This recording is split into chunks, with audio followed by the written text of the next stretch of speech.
তুই এত ঝগড়া করিস কেন বলে আমি বউয়ের পেটে লাথি মেরে দিলাম। ইভা তখন প্রেগনেন্ট। লাথি খেয়ে ইভা আমার দিকে তাকিয়ে থাকে, কিছু বলার সাহস হয়নি। আমার তখনই মনে পড়লো ও তো প্রেগনেন্ট। মনে মনে অনেকটা ভয় পেয়ে গেছি। আমার মাথায় চিন্তা ঢুকে গেল, এখন যদি ইভার কিছু হয়ে যায়, ওর গর্ভে আমার ছেলে বা মেয়ে সন্তানের কিছু হয়ে যায়। ইভা আমার দিকে তাকিয়ে কান্নার স্বরে বলল, তুমি আমার পেটে লাথি মেরেছো না, একদিন এর জন্য পস্তাবে। সোফায় বসে এসব ভাবছি। এই হলো 2 দিন আগের কথা। রাগের মাথায় ইভার পেটে লাথি মেরেছিলাম। ভেবেছিলাম আমি লাথি মারার আগেই ইভা সরে যাবে, কিন্তু না, ইভা সরেনি। আমি সবসময় ভাবতাম মেয়েটা এমন চুপচাপ কেন, অন্য মেয়েদের মতো রেগে কিছু বলে না কেন। কিছুদিন আগে, তুমি বসে থাকলে খাবে কখন, তুমিও খেয়ে নাও, তুমি খেয়ে নাও, আমি পরে খাবো, এখন কেন নয় বলে কষে একটা থাপ্পড় মেরে দিলাম। ইভা কিছু না বলে ভাত না খেয়ে উঠে চলে গেল। একটা কথা নিয়ে তর্ক করেনি। আমি আমার মতো খেয়ে নিলাম, আর খেয়ে একটি প্লেট নিয়ে ভাত তরকারি নিয়ে উঠে রুমের দিকে চলে গেলাম। আমি ভাতের প্লেট নিয়ে ইভার কাছে গিয়ে ওর পাশে বসে বললাম, ভাত না খেয়ে উঠে চলে আসলে কেন? ইভা আমার কথার কোনো সারা শব্দ দিল না। আমি ওর পাশে মাথায় হাত বুলিয়ে বললাম, দেখো একটু একটু এমন হয়, তাই বলে যে ভাত খাবে না এটা কিন্তু আমার একদম পছন্দ না। সরি চড় মেরেছি তার জন্য। ইভার নীরবতা ভেঙে বলল, বাবা মায়ের ঘর বাড়ি ছেড়ে তোমার বাড়িতে এসেছি তোমার সাথে সারা জীবন একসাথে বাঁচবো বলে, আর তুমি সেই কিনা কথায় কথায় আমাকে মারো? তাহলে আমি কার কাছে যাব? ঠিক আছে আর মারবো না, এখন ভাত খেয়ে নাও। দেখো না রাগ করে আছি, তুমি আমাকে খাইয়ে দাও। ওর কথায় আমি হাসি দিয়ে বললাম, পাগলি মেয়ে একটা। তারপর ওকে ভাত খাইয়ে দিচ্ছি। ও লক্ষ্মী মেয়ের মতো খেতে লাগলো। ভাবি, আপনি নিয়েছেন আমার ঘড়ি, এখন সেটা খুঁজে দিন। বোন, আমি সত্যি তোমার ঘড়ি দেখিনি। তোমার ঘড়ি আমি কেন নিব? তোমার ভাইকে বলে আমি আর একটা ঘড়ি দিতে বলবো তোমাকে। প্লিজ তুমি আর ঝগড়া করো না। কি আমি ঝগড়া করি বলে আচমকা রোশনি ইভার গালে চড় বসিয়ে দেয়। এমন সময় আমি গিয়ে দেখি ইভা গালে হাত দিয়ে দাঁড়িয়ে আছে আর চোখের পানি ছেড়ে দিয়ে বলল, তোমাকে আমি নিজের ছোট বোনের মতো করে দেখি, আর তুমি সামান্য ঘড়ির জন্য আমার গায়ে হাত তুলেছ বোন। বেশ করেছি, এখন কি ভাইয়াকে বিচার দিবে?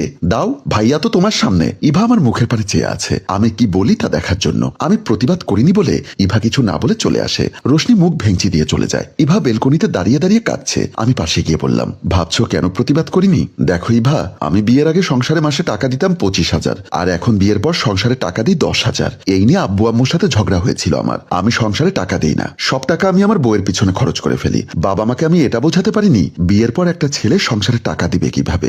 এখন ছেলের বউ আছে, ছেলের ভবিষ্যৎ আছে, আরো কত কি, তাই কিচ্ছু বলিনি। রাগ করে থেকো না, আমি ঘড়ি এনে দিলে রোশনিকে দিয়ে দিও। আজ তোমার ছোট বোন আমার গায়ে হাত তুলে ফেলেছে, তাও তুমি কিচ্ছু বলনি, চুপচাপ দাঁড়িয়ে রইলে। তোমাকে তো বলেছি কেন এমনটা করলাম, বোঝার চেষ্টা করো। ইভা মেয়েটা বুঝের মানুষ, আমার কথা সে বুঝে, তার জন্য সে আর দ্বিতীয়বার প্রতিবাদ করেনি। আরো কয়েকদিন পর আমি বিছানায় বসে আছি। ইভা আমার কাছে এসে পাশে বসে বলল, আমাকে 500 টাকা দাও তো। আমি ওর দিকে না তাকিয়ে বললাম, এখন আমার কাছে টাকা নেই, পরে কোনো সময় দিব। ইভা দ্বিতীয়বার টাকা না চেয়ে বলল, ঠিক আছে লাগবে না বলে উঠে চলে গেল। মেয়েটা কোনোদিন আমার কাছে 500 টাকা আবদার করেনি, আজ করছে কেন? হয়তো কোনো গড়বড় আছে, দেখতে হবে ব্যাপারটা। আমি সেদিন ওকে সন্দেহ করলাম একটু, কি করবে সে টাকা নিয়ে? আর আমাকে বললো না কেন টাকা কি জন্য। আমি অফিস থেকে রুমে ঢুকে দেখি ইভা শুয়ে আছে। খাবার দাও, ক্ষুধা লেগেছে, বেড়ে নিয়ে খাও। আমি উঠতে পারবো না, নড়াচড়া করলে অনেক ব্যথা হয়। আমি রাগী স্বরে বললাম, বেড়ে দিবা নাকি চলে যাব?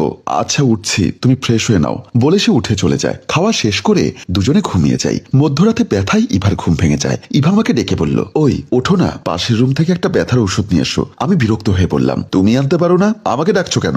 ইভা আর কিচ্ছু বলল না, শুধু বলল, তুমি আমার জন্য একদিন খুব পস্তাবে, মনে রেখো মুন্না। তারপর সে উঠে চলে গেল ওষুধ খেতে। কয়েকদিন পর কন্যা সন্তানের বাবা হলাম। হসপিটালে সবাই মন খারাপ করে দাঁড়িয়ে আছে। পাশে বাচ্চা আর ইভা চোখ বন্ধ করে ঘুমিয়ে আছে। সে আর নেই, চলে গেছে না ফেরার দেশে। মন খারাপ করিস না বাবা, আল্লাহ যা করে ভালোর জন্যই করে। মেয়েটি সব সময় নিশ্চুপ ছিল, কোনো দিন কোনো কিছুর জন্য প্রতিবাদ করেনি। তুই কিভাবে এই অবস্থায় বৌমার পেটে লাথি মারলি? আজ তোকে ছেলে ভাবতেও আমার ঘেন্না লাগছে। আমি কান্নারত চোখে ইভার দিকে চেয়ে আছি। নিজেকে আজ বড্ড একা বোধ হয়। ইভাকে ছাড়া এক রাতও ঘুমোতে পারি না। বাচ্চাটাকে রোশনি রাখে, আমার বাম পাশের বিছানাটা খালি লাগে। আজ আমি খুব পস্তাচ্ছি ইভার জন্য।